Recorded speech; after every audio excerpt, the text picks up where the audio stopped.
Well, greetings and welcome to Coffee with Cade. My name is Kristen Young, Communications Coordinator with the Cade Foundation, and I am excited to be your host once again with Coffee with Cade. And today, our wonderful guest is Dr. Tamla Wilson. Yes, she has recently earned her doctorate. She has been Reverend. She's been in the ministry for decades. So today we are going to talk about holistic care. There is so much going on in the world. Life happens to all of us. I don't care your economic status. I don't care your race, your sex. Life Yeah, happens. yeah. Whether you're waiting to have children, whether you have one child, multiple children, whether you're married, whether you're single, you have to do the best that you can to take care of you. Because first, I want to hear a little bit about your story. So, as we both know, there's a lot that goes into infertility, Mhm. and there's many times we may have a diagnosis, but there's other factors that impact that diagnosis, and part of I feel like some of the best things besides prayer, the best things that we can do is to really take care of ourselves, and we're finding out that some of the ways that we eat, some of the things that are stressors, these types of things are impacting our fertility. Um, Mhm. so that is something that had been raised to me, you know, um, as I was on my infertility journey. I was one of those people who did do um, acupuncture. So Mhm. I started to explore more natural remedies. But as I've gone, now I'm blessed to have two miracle babies. They're 10 and 7, Holland and Hudson. But even as I do my infertility ministry, the waiting room at Wheeler Avenue Baptist Church here in Houston, I am learning always more and more because I want to share with the ladies that, paid and benefit from the ministry. I'm just saying that there are things that we can do that help us. And so I've started to learn more about that, even though my infertility journey is over. And I found that, when I was going through my journey, I was eating a certain way because of all the fertility medications. I was very particular on my diet and actually lost weight going into my pregnancies because of how I was eating. So I just know that, for one thing, ladies, it gives you something else to focus on instead of when am I getting pregnant, how I take Right. care of myself. Because think about it, you are preparing where your baby is going to be residing for the next 9 months. That's right. You are just like you go in there and fix up that nursery. Mhm. You are preparing the pre-nursery. That's it. so That's it. so that's where I see the importance as it relates to infertility. When they're working through infertility, when they're focused on overcoming, what's that one challenge where it comes to that holistic health and holistic care? For me, I found this to be true of myself, and I found quite a few ladies have this in common with me. I was a control person, Mhm. and so when you feel like you can control things that are often beyond your control, um, you feel like, I guess, you have this kind of power. And then when you learn that actually you're not in control, Mhm. um, being able to accept that and to really control the things that you can. You know, Mhm. I feel like because we a lot of women who have infertility, like in my situation where it's later in life and you've honed out a career and you've been able to achieve all these things, and then this one thing is elusive. um you get, you kind of can beat up on yourself about it, Mhm. and it can Absolutely. create a lot of stress. And I think the best thing that happened for me was when I realized that God was in control. Mhm. Whatever was going to happen. My doctor said to me, he was like, as great of a doctor as I think I am, as all of us think we are, at the end of the day, the miracle still requires God. We can Mhm. implant an embryo all we want, think we perfectly placed it, but it's still this miracle of conception that only God is in control of, right? And so for me, Absolutely. I was in a covenant group, and we would talk about, we had three questions that we would be asked as we went around the room. How is it with your soul? How has God been at work in your life? And how have you gotten in his way? Mm. And I feel like sometimes when we're trying to be so in control that we get in God's way, and sometimes we just have to stay in our lane and do the things, again, as I was saying, that keep you healthy, mentally, spiritually, and physically. Sorry about Hmm. that. You're fine. Go ahead. Yeah, sorry. You're fine. Um, uh-oh, I'm on my Mac, so it goes straight through the there.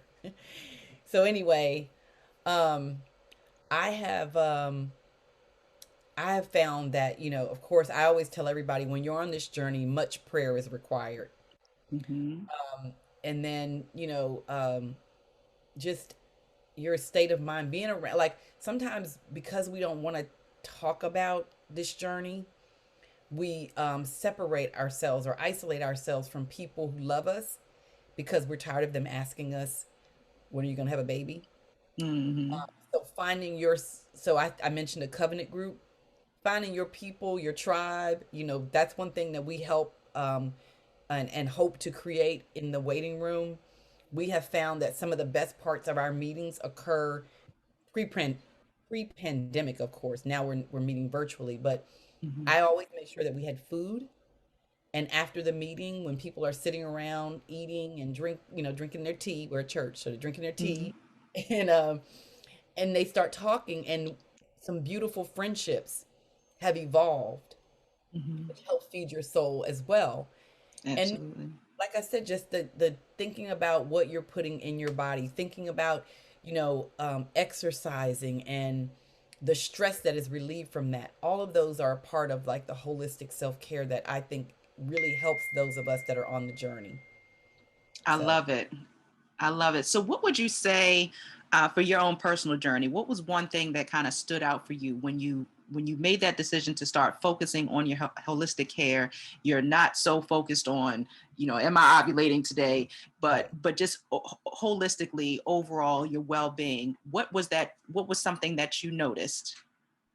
So one of the things, okay, of course, I'm a minister, so I had a scripture that I started saying and memorizing, and it's Philippians 4:6 and 7, sometimes 8. I go all the way through, but it's be anxious over nothing, Hmm. but in everything by prayer and supplication with thanksgiving, make your requests known to God, and the peace of God, which passes all understanding, will guard your heart and mind. That was what I was saying. But when I started actually, like you said, I hide your word in my heart that I might not sin against thee. When I actually had it in my heart and it became a part of my everyday experience, Hmm. that to me was one of the key factors in my holistic self-care that I really started to just, it's funny to say started when I'm a minister. I was in seminary, whatever, but I really held on to that, and I Hmm. trusted God. I just I gave my cares to God, and I also said, I prayed a prayer that not a lot of people can pray or are willing to pray, I should say. I said, Lord, if this is not your will, take away the desire, Hmm. because you said Yep. you would give me the desires of my heart within your will. So if this is Hmm. not your will for me, take away the desire. I can be happy. I can go and buy a lot of shoes, and I can travel, and I can be. I know people who are happy. I Yes. know you don't have to have children to be happy. So I know that. So Correct. take it away. And he never took it away. So I had those two things that kind of helped me, but really because I had peace around, I felt like God's going to do this. And then if I believe God's going to do this, then I can't be anxious and concerned. I Hmm. just shared a scripture this morning with some folks that from James, first James 1, um, a double-minded man is unstable in all his ways. All his ways. Yep. So if you believe it, you Hmm. can't doubt it. Yeah. There you What go. you What you gonna do? gonna Got to do? choose. Got to Yeah. choose. And so that really helped me. But it's, I will say this, I'm saying this all like it's easy. it's not easy. First, I feel like as women, and for my my social location as a Black woman, it is very difficult to put yourself first. It is very difficult. Mm-hmm. And so, and that's sometimes what holistic self-care requires, from the perspective that, and this was what my dissertation focus was, it was capes off, mask on. So take your superwoman cape off and put your mask on like they tell you on the plane. Mm-hmm. You can't help your children if you fall out because you didn't put your mask on. So put your mask Right. on first. Then you can help everybody around you. There you go. I had to learn that. And even as far as my project, when I was 3 years out of my, I mean, still in my process, finishing my dissertation, and I had a meeting with a woman, Juanita Rasmus, Reverend Juanita Rasmus, who's a co-pastor at a church here in Houston, St. John's, and she was going to be my speaker. And we were talking, and I'm telling her, and she said, "Can we just breathe?" And I was like, "Oh, okay." And so she took me through this whole breathing process, and I felt like, I was really being seen by her. Mm. I mean, we got off the phone, I was in tears. I didn't know if she was going to be my speaker for what I wanted her to do or not, but I was blessed. And she told me teachers teach what they need to learn. So I'm confessing to you guys that I am continually on this self-care journey. Love You it. know, even after the infertility, it's something, because it's helps me to be a better mother. We Mm-hmm. recently went through the storm here in Houston. We were out without electricity, without water, and through that time, my children remained calm, and I feel like that is because I remained calm. Mm. So, I love it. you know, I love it. Well, Dr. Wilson, we are unfortunately getting short on time. okay, So I want to make sure we connect, because I know you already referenced your ministry, the waiting room. Is that open to the public? Is that for members only? So if you can share that information and your any other contact information you want to share. absolutely. So the waiting room infertility ministry of I founded it, but it's at Wheeler Avenue Baptist Church. It's open to anybody. One of the great things about Wheeler is you do not have to be a member of Wheeler to participate in our ministries. So if you go on our website, we meet typically the fourth Monday. We also have a private group on Facebook. You can friend me, and I will friend me and send me a note in Messenger that you interest. You can just put the waiting room, and I'll add you to this private group, that's on Facebook.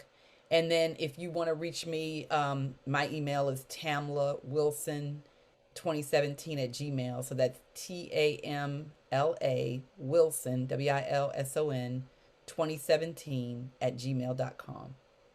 Love it, love it, love it. So thank you so much. This is helpful. And sometimes we you don't know what you need till you get it, That's right. or you don't know what you need until till you really need it. Right. So I appreciate you sharing just these nuggets. It's so important for us. And again, as you said, as women, it is so important for us to remember we can only do what we can do.